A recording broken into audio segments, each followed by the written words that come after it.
Всем привет! Я сейчас нахожусь возле ресторана «Пушкин», даунтаун города Сан-Диего. И если вам это абсолютно ни о чем не говорит, и вы не понимаете, что же я здесь делаю, то, скорее всего, вы пропустили недавние новости о беспорядках в США, которые были показаны по всем федеральным каналам в России. Это Первый канал, Россия и далее. Сегодня я поговорю с владельцем ресторана Айком Газаряном о том, как ему пришлось отстаивать свой ресторан во время беспорядков в городе Сан-Диего, о его гражданской позиции, а также какую песню заказывают чаще всего в караоке наши россияне далеко-далеко от родины. Ну что, погнали?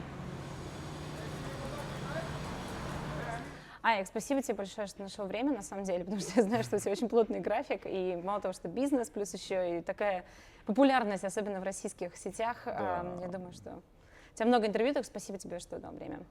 Спасибо тебе, пожалуйста. Спасибо. Сразу же хочу перейти к самому главному, о твоем ресторане. Уже было много интервью сказано о том, как это прошло, но у меня вопрос, как ты понял, что это серьезно и что тебе действительно нужно вызывать ребят и отстаивать свой ресторан? День до этого, в субботу, были такие же самые протесты в Ламесе, да, и ребята снимали на лайв, ребята, которые там были, снимали на лайв, протестующие, все, что происходило. И один из них, он говорил, я не поджигаю, я просто записываю на камеру, я не с ними, то есть, да, но он за 2 часа успел снять столько материала, которое напугало меня реально, потому что я видел, как горит US Bank, да, я видел, как горит там Chase Bank, и потом я видел, как в какую-то архитектурную фирму начали ломать окна и поджигать. И несколько раз у них не получилось, но человек возвращался и пытался с баллончиком от краски, зажигалкой, он поджигал. Ну, естественно, все деревянное в Америке, и через, там, я не знаю, полчаса это здание уже полыхало так, что его невозможно было остановить. Я взял своего ребенка на следующий день, чтобы показать ему, что нельзя играться со спичками, туда. Я посадил его в машину мелкого моего, и мы поехали в Ламесу посмотреть, что произошло. Вот. Мы ехали, и видели, как дым до сих пор стоит, видели, как разбитые витрины, стекла, и на следующий день они планировали как бы протест здесь, вот, у нас в даунтауне. Поэтому как бы я увидел все это и понял, что нужно что-то делать. Но даже до того, как я друзьям позвонил, я сам пошел на этот протест и понял, что он не такой уж и мирный. Когда проезжали там машины здесь, в даунтауне, да. То есть я пришел тоже с ними вместе, прошелся, посмотреть просто, о чем эти ребята, куда и что вообще, что они хотят. И заметил, что многие из них не были настроены мирно. То есть мне больше всего не понравился момент, когда пожилая женщина застряла на intersection, да, и она не могла никуда проехать, и эти ребята просто начали закидывать в нее бутылками воды перед полицейскими. Бабушка настолько испугалась, она там чуть не ударила кого-то от испугу. Вот. И в этот момент я позвонил ребятам, говорю, пацаны, вот так-то, так-то, приезжайте. А это ребята твои друзья, знакомые, или это посетители ресторана? Это мои близкие друзья. То есть сначала это были посетители ресторана, потом мы с ними настолько сдружились, что это ребята, с которыми я обычно провожу свои выходные, там какие-то праздники и прочее. Мы друг друга знаем. У всех есть, естественно, оружие. И вот, я знал, кому звонить, в принципе. А шляпочник? Что это за персонаж вообще? Почему он появился в такую ночь? То есть для чего это было сделано? От шляпочника невозможно избавиться. То есть это человек, который, мне кажется, изобрел машину времени, и он живет в 1920 году, он приходит на работу в Пушкин, и обратно в своей машине времени он уходит обратно. То есть это человек, который одевает вот эти головные уборы, одевается вот строго аристократическим таком 1900-х годов Лондон стиле. Он делает шляпы. Почему он шляпочник? Потому что он делает шляпы. То есть это не ваш сотрудник? Или это ваш сотрудник? Это мой сотрудник, бывший и нынешний теперь, потому что он так любит этот ресторан, что он у нас работал доорменом. Вот. Потом кое-что случилось, мне пришлось его уволить, потом он вернулся обратно, и во время этих погромов он пришел, говорит, я буду с вами отстаивать Пушкин. Я ему говорю, иди оттуда, пожалуйста, потому что он выглядел очень смешно, нелепо, да. Он каждый день так одевается, то есть я никогда его не видел в джинсах, в рубашке, такого нет, он каждый день в костюме строго. И на самом деле шляпочник очень помог, потому что когда он стоял первым, кстати. Да, это было видно. И проходили люди и просто начинали смеяться. И вот этот был такой момент, где по-английски говорит break the ice, да, потому что люди проходили, и хоть они были злые и плохо, может быть, настроены, когда они видели этого чувака, который стоял, защищал ресторан, просто-напросто люди начинали смеяться, начали давать ему 5. То есть в этот момент я понял, что окей, хоть немножко что-то есть, что этот. И он был как бы нашим талисманом. После этого он 4-5 дней назад подряд приходил сюда, пытался фотографироваться с оружием и прочим. Мы ему говорили, пожалуйста, не трогай, потому что он очень мега неловкий человек. И мне приходилось его из-за этого увольнять, потому что у него все с рук падает. То есть он робот, у него шея отдельно не движется. То есть, когда он что-то делает, что-то берет, то есть это вот полные такие движения тела, это просто, ну, сказочный персонаж. То есть оружие ему давать точно нельзя. 100%, да, я бы ему даже с ножом.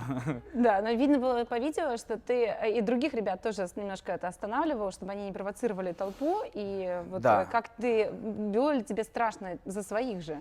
На тот момент был такой небольшой шок, что страха не было на самом деле, была какая-то такая готовность больше, хотя мы особо так и не планировали, мы говорили об этом до этого, ну, если на крайний случай что-то произойдет, как защищаться и прочее. Вот. Двух азербайджанцев, моих друзей, из них самые дерзкие ребята, да, вот я знаю, что если что-то, то они первые, да, начнут или что-то сделать, поэтому они с дробовиками стояли внутри. Я с самого начала сказал, если что, там, Натик, Ислам, вы внутрь, потому что, ну, эти ребята такие, что их нужно подальше держать. Вот. А все остальные ребята, я, конечно, старался проконтролировать и все, но ребята у нас умные, я безбашенных таких, ну, кроме двух азеров, не приглашал, вот, поэтому я как бы был на 100% уверен в своих ребятах, что ничего не произойдет. И там даже, ну, много чего не было снято на камеру, а к ним какая-то девочка докапывалась, там, кричала «fuck you», ребята просто молча простояли, ничего не сказав, да. Поэтому я как бы был уверен в своих пацанах. А легально, с точки зрения закона, где вы могли уже начать применять силу? Только внутри ресторана и только при реальной угрозе жизни. То есть я поговорил до того, как это все происходило, я поговорил со своим близким другом, который детектив, очень большой детектив в Сан-Франциско. И другой мой друг детства, он district attorney, то есть он прокурор, один из главных прокуроров города Сан-Франциско. Я с ним тоже поговорил, спросил по поводу вот этой всей ситуации, что я могу, что я не могу. Да? То есть я могу защищать свой бизнес, если они взломали окна, естественно, то ты ничего не делаешь.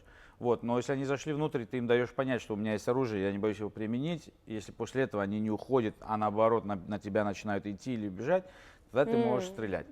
Причем абсурд ситуации в том, что ты должен стрелять и убить их, потому что если ты стрельнешь и ранишь, да, то он потом может тебя засудить. То есть с правовой точки зрения, если стрелять, то лучше уже убить человека, чем если он выживет, потому что потом у тебя будут проблемы. Ну, это страшно. Это очень страшно, и я бы не хотел быть в этой ситуации. Вот. Но защищать все-таки пришлось, соседний магазин, наш магазин. И ребята, на самом деле, когда они шли, они ломали витрины магазинов, причем совершенно странных магазинов, сломали Hustler Store, секс-игрушек, то есть ребята оттуда что-то своровали, то есть... А другие бизнесы ты видел, чтобы они защищали свои? Нет. То есть вы были единственные? Мы были единственные. Я думал, будет больше людей защищаться, честно говоря. Я думал, все выйдут на улицы. Вот, но очень многие просто заколотили свои окна и не хотели ничего иметь общего с ними. Очень многие написали там Black Lives Matter и прочее на своих окнах, дабы не разбейте нам окна. Вот. Но все равно очень много витрин было сломано. Да, ну и большие крупные бизнесы. Да. А вы когда расходились, какое было настроение? Была радость, что не пришлось вступать? Ну, было радостно, что не пришлось, но в тот же самый момент мы были очень уставшие, потому что ребята пришли сюда в 6, а ушли мы где-то в 3 утра, то есть 9 часов мы здесь были, постоянно выходили, смотрели, отпугивались, потому что пару раз пытались заломить соседям окна, уже потом поздно ночью. Вот, но все были очень рады. И никто не ожидал, что мы попадем в новости на следующий день. То есть я пришел домой, я заснул, и через 2 часа мне начинает бомбить вся Россия, просить интервью. А я думал, что интервью люди просят по вот этим коронавирусу, когда мы начали делать доставку еды, потому что это была такая большая новость в Сан-Диего, про нас написали много статей. И поэтому, когда меня начали спрашивать об оружии, я сначала на секундочку не понял, откуда они все это узнали. А это был сосед, который нас сфотографировал напротив, написал «Русская мафия» и выложил в сеть. И уже оттуда оно пошло-поехало, потому что я даже не видел эту фотографию до этого. То есть это даже не из-за твоего видео как такового, на него уже пришли после? На него пришли после, да. Это сосед сфотографировал нас, сказал, что «Русская мафия» в сборе защищает полной силой. И оно видимо, выстрелило, пошло Да, вайрал, потому да. что мне позвонила моя мама, ей позвонили родственники, сказали, знаешь ли ты Айка? Я ей говорю, ну мне посчастливилось с ним познакомиться на второй день моего прибытия в США. Вот. Она очень обрадовалась, она говорит, он же мне теперь как родной. Но первый вопрос был, им страшно. Им страшно за нас, они говорят, как вообще такое возможно в Америке, в России лучше, вот у нас нет никаких митингов. Своих митингов хватает тоже, Нет, но да. да, и вот как ты думаешь, почему у них такая реакция? Ну, во-первых, Америка, да, она продвинутая страна, она один из лидеров во многом, да, и когда в Америке что-то происходит плохое, то очень многие другие страны начинают это рекламировать, это пускать, мол, типа, смотрите, вы стремитесь туда жить, посмотрите, как у них плохо, оставайтесь, короче, вы лучше здесь, да, и каждый раз, когда можно облить Америку грязью, многие новостные компании, многие страны это делают, дабы чувствовать себя получше, да, вот. И, естественно, когда все это происходило, то, что русские встали на защиту, и русскоговорящие встали на защиту, это большая гордость, да, для России, для россиян, вот. И, естественно, это, то есть свои американцы сдают позиции, а наши, ну, молодцы. И, в принципе, так и есть. И в Нью-Йорке тоже русские встали, русскоговорящие встали на защиту. Мы здесь стали, естественно, все бывшие СССРовцы. Вот, итальянцы, я знаю, там тоже в каких-то моментах, корейцы. То есть белые американцы просто оставляют и уходят, а вот minorities, которые приехали сюда и которым очень сложно было все это далось, они не дают никому забрать. А не ничего. связано ли это со страховкой, что белые американцы, они понимают, что, ну, страховку все оплатит? Ну да, страховка много чего может оплатить, но по сути есть франшизы, есть то, все. Я не хочу. Понимаешь, страховка что она оплатит? Ну, оплатит она тебе окна, да. А то, что ты потом не сможешь быть открытым там неделю, 2 или 3 или что-то прочее, она за много это не будет платить. Плюс, на самом деле, я отменил свою страховку во время коронавируса, потому что я им позвонил, сказал, что ну, коронавирус, ресторана нету, а у меня есть полис, который при остановлении бизнеса должен платить мне какую-то сумму. Они меня послали, я с ними поругался и послал их. То есть на тот момент, когда мы стояли, у меня не было страховки понятно, тогда вообще. лучше бы Страховки не было, да. Страховка была в виде 12 ребят, которые стояли с оружием. Вот. Да, ну смотри, тебя показали, ты давала прямое включение интервью Соловьеву, Да. тебя упомянули в Урганте, показали в других программах федеральных каналах. Скобеева там и прочее, И как ты думаешь, ты следишь вообще за ситуацией политической в России? Нет, не особо. Я на самом деле вообще стараюсь не смотреть никакие новости, да. То есть про Соловьева я слышал его имя, но я никогда не смотрел его передачи. А вот Скобеева и ее муж, да, я, честно говоря, когда они мне позвонили, я не знал, с кем я разговариваю, потому что я ни разу не смотрел эти передачи, да. Время от времени какие-то ролики там просматриваю, то есть я иногда прихожу домой к бабушке, она смотрит новости, я рядом сажусь, ну, что-то послушаю, потом стараюсь отходить от этого, потому что это не мое. Я и в Америке новости с трудом смотрю, у меня дома даже нету телевидения, то есть у меня стоит телевизор, у меня стоит интернет, но я не подписан ни на одну ну, программу и прочее. Вот. А новости в России, да, я не смотрел. Я даже не знал, что в России так наблюдают за происходящим в Америке. Да, потому что передача Владимира Соловьева, ну, это на самом деле самая одна из пропутинских передач. Я И это даже понял. если смотреть выпуски федеральных каналов на YouTube, то там есть, YouTube пишет, этот канал полностью спонсируется государством, Да, что я означает, заметил, что это пропаганда. государственный канал Так пропагандистский, или да. иначе, ты появился, стал голосом Америки и каким-то образом стал угоден этой пропаганде, потому что твой случай показывали везде. Да. И некоторые мои либеральные друзья, когда я их спрашивала, знаете ли вы про ресторан Пушкин, говорят, слышали, но мы даже не будем смотреть, потому что это пропаганда. Да. Что ты по поводу думаешь? Были Ну, ли те- да, в силу того, что я не смотрю вообще никакие новостные каналы, и в силу того, что я не знаю, кто эти люди такие, да, я просто давал интервью, не зная, кому я даю интервью, на самом деле. Из всех русских новостных каналов, ну не новостных каналов, а вот, потому что я 22 года живу в Америке, да, я смотрю интервью Дудя, очень часто мне он нравится, да, время от времени там Собчак что-то говорит, я иногда слушаю, вот, там дневник Хача, например, и все. То есть у меня с юмором все связано. Я обожаю юмор, я сам пишу монологи, шутки и прочее, и поэтому я не смотрю вообще никакие передачи, да. И когда я давал интервью этим людям, я понятия не имел, кто они такие, и большинство из этих интервью я просто говорил в черный телефон, то есть я не видел их на обратной связи, я даже не знал, кто они такие. Поэтому, когда я выкладывал, мне потом сказали, ребята, а вы знаете, что это там пропагандисты там, и прочее, прочее, прочее. Но даже если это пропагандисты, да, то, например, свою точку зрения, я думаю, что их слушатели даже, которым промывают мозги, должны от меня что-то, может быть, тоже услышать, и это, может быть, в какой-то сфере поменяет их точку зрения. Потому что если вот так говорят, пропагандисты, и оставим эти каналы, ничего, и не пытаться, например, бороться с чем-то или свою какую-то точку зрения показать, то эти люди тебя никогда не увидят, не услышат, и шансов, что они поменяют свою точку зрения, нету. То есть я очень много, даже вот мне понравилось, что даже вот меня не вырезали полное интервью, да, со Скобеевой, я знаю тоже, они говорят, что они пропагандисты, похуже там Соловьева, например, да. Это был лайв, это ничего не вырезано, и там было очень много моментов, где я высказал свою точку зрения. То есть я сказал, что американцы молодцы, утром сплотились, пошли с вениками там убирать улицы, и это все, то есть не было срезано. Полное целое интервью осталось там.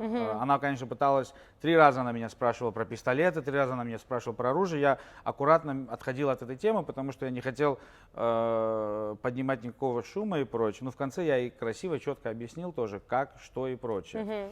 Вот. А так, чтобы я смотрел какие-то новости или фоллоу эти люди, нет. Я, честно говоря, первый раз в жизни дал интервью и первый раз в жизни познакомился с этими людьми, и поэтому я не знал.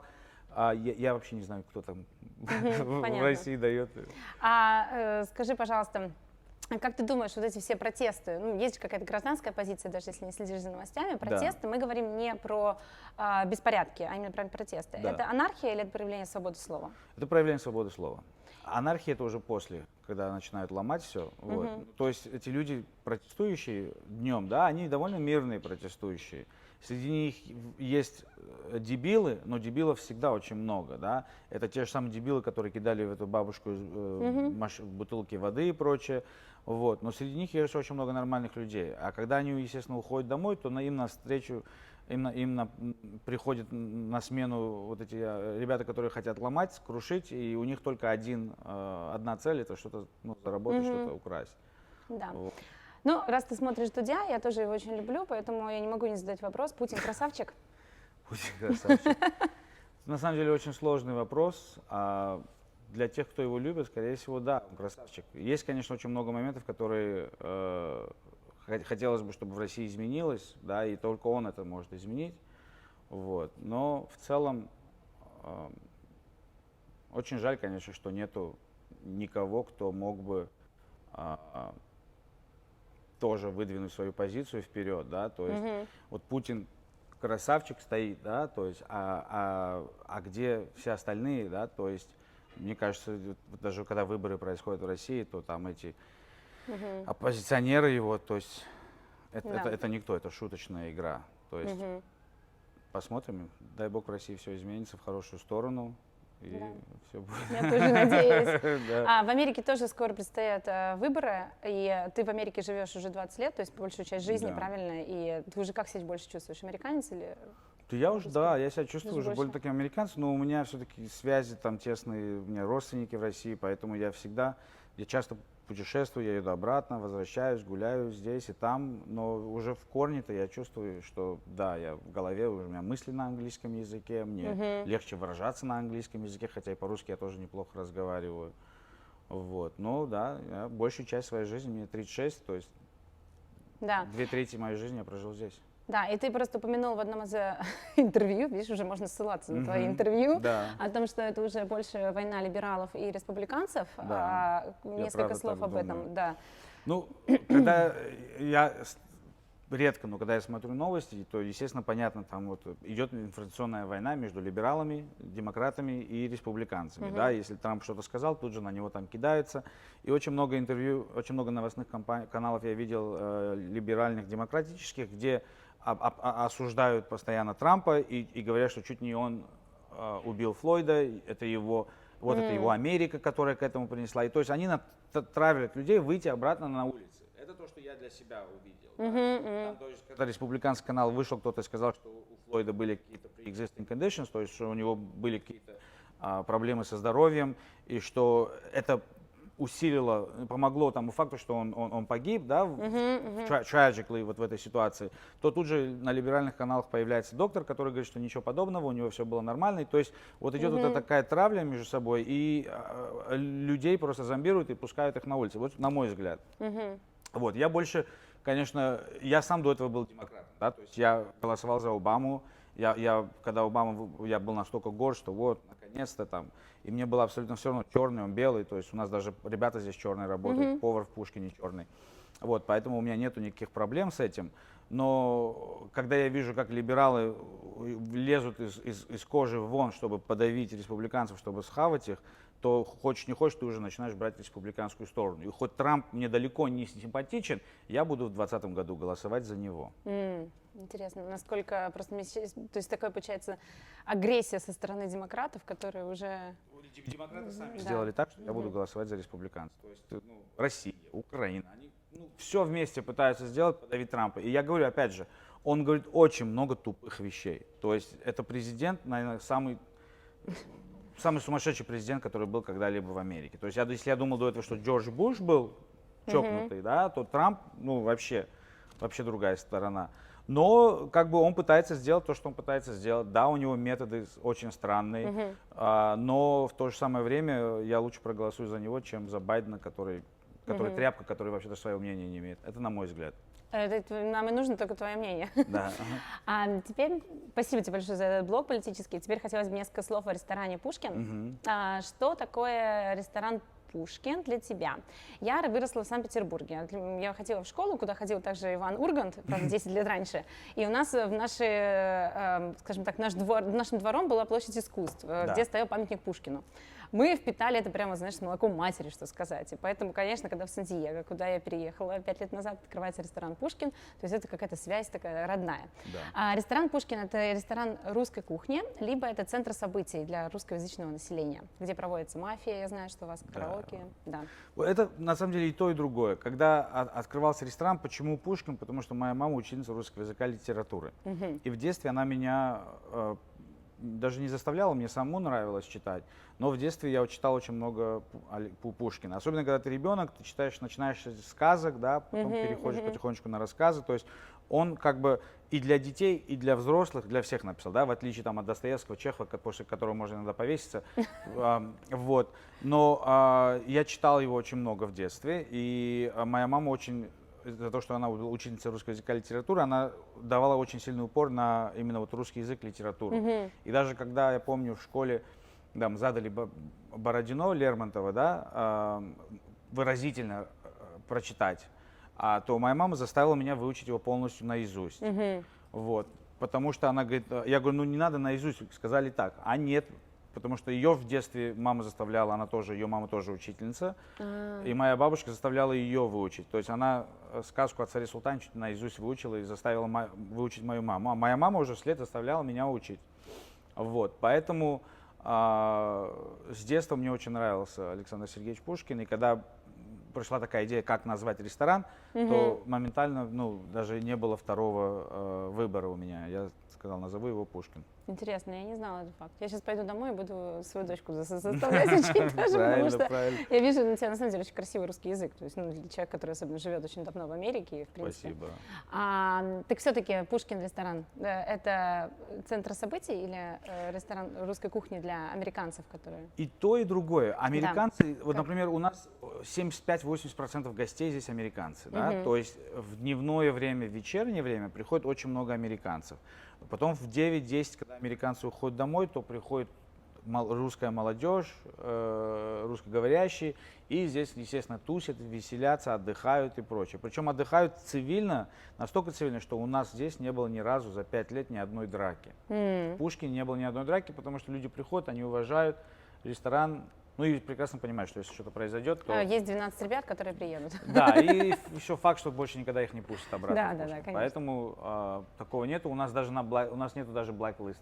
Знаешь, то есть все, кто приходит, они прекрасно это все знают, и никому не пришлось даже банить до этого. У вас здесь проходит караоке, который... Да, да. Какую песню чаще всего заказывают? Есть ли какой-то такой список, который точно зайдет? вот есть люди, которые вот они поют определенную песню, это их начальная песня. Вот там есть девушка, которая поет «Червоную руту», да, и она приходит, и Лена, вот она всегда поет «Червоную руту», и все, да, вот. Ну и потом у нее другие песни идут. «Моя бабушка курит трубку», «Земля в иллюминаторе». То есть и эти песни уже настолько надоели немножко в голове, но люди приходят, люди отдыхают. Пусть отдыхают. Поэтому, да, есть очень много песен, которые именно популярные. И зачастую это вот эти старые песни, это песни там 80-х, 90-х годов, это песни молодости этих ребят. И, видимо, они настолько запомнились с детства, потому что новые песни, да, там рэп или там что-то еще, никто не слушает.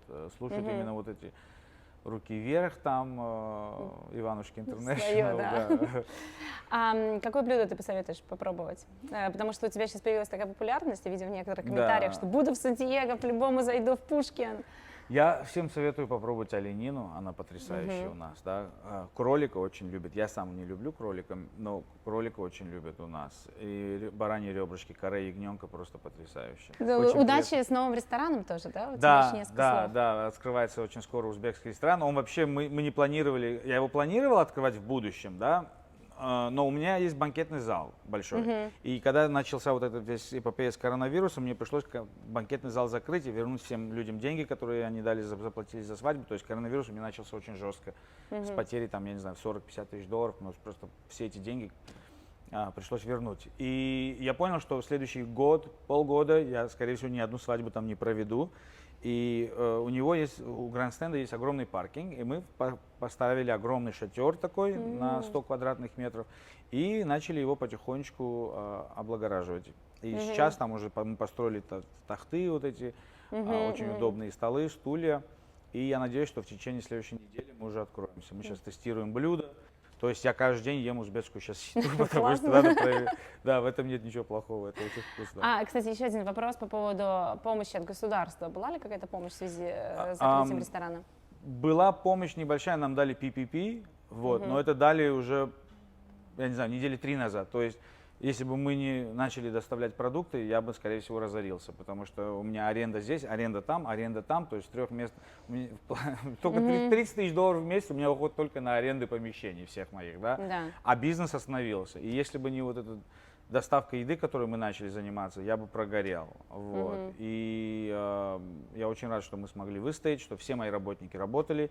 И только под самый конец уже, когда продажи начали спадать, я подал на этот PPP, и очень сложно было на него подать, потому что мой банк не хотел брать, второй мой банк не хотел брать, потому что слишком много людей просило помощь, и в итоге я через какую-то там 3-4 компанию, мне получилось получить хоть какие-то деньги, это была небольшая сумма, но хоть какая-то помощь пришла. А что это? Это какая-то... Это Paycheck Protection Program. Они тебе дают деньги, чтобы ты эти деньги потратил на своих работников, которые у тебя работают. И если ты все это потратишь, то тебе не надо будет эти деньги возвращать.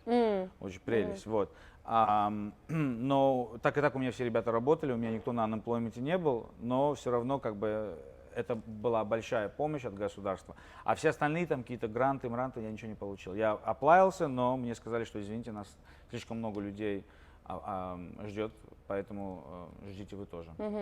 Понятно. Не, ну здорово, что вы молодцы. Знаешь, как кризис — это тоже возможности. Да. И начинаешь немножко по-другому думать, и, может быть, это даже какой-то толчок новый к бизнесу. Стыдно сказать, но во время коронавируса мы заработали больше денег, чем Пушкин когда-либо зарабатывал сам. За 45 дней мы продали на $500 000 муки, риса, хлеба, мяса и прочего. Это был просто хаос. И у нас работало 30 человек, то есть всех, кого я мог и не мог, я взял на работу, у нас были доставки, мы что только не делали. Это было на самом деле очень... Я не спал ни один день практически, и вот эти 45 дней, 2 месяца у меня не было ни одного выходного. То есть когда люди жаловались, что там, ой, я сижу дома, мне скучно, я на них смотрел, говорю, блин, я бы сейчас тоже посидел бы дома, но без вариантов. Просто без вариантов было. Супер, вообще потрясающе. У вас не было проблемы, какое шоу посмотреть на Netflix и чем еще у нас не было времени посмотреть никакое шоу. То есть ты приходишь домой и просто ты вырубаешься, потому что в 6 утра тебе надо вставать. У меня график изменился, потому что до этого я засыпал в 3-4 часа утра, просыпался в 11-12 часов дня, это был мой день. А во время коронавируса я просыпался в 6:30 утра, засыпал, я не знаю, в 10-11, потому что уже не было сил. Супер. Спасибо большое. Было Спасибо классно. еще.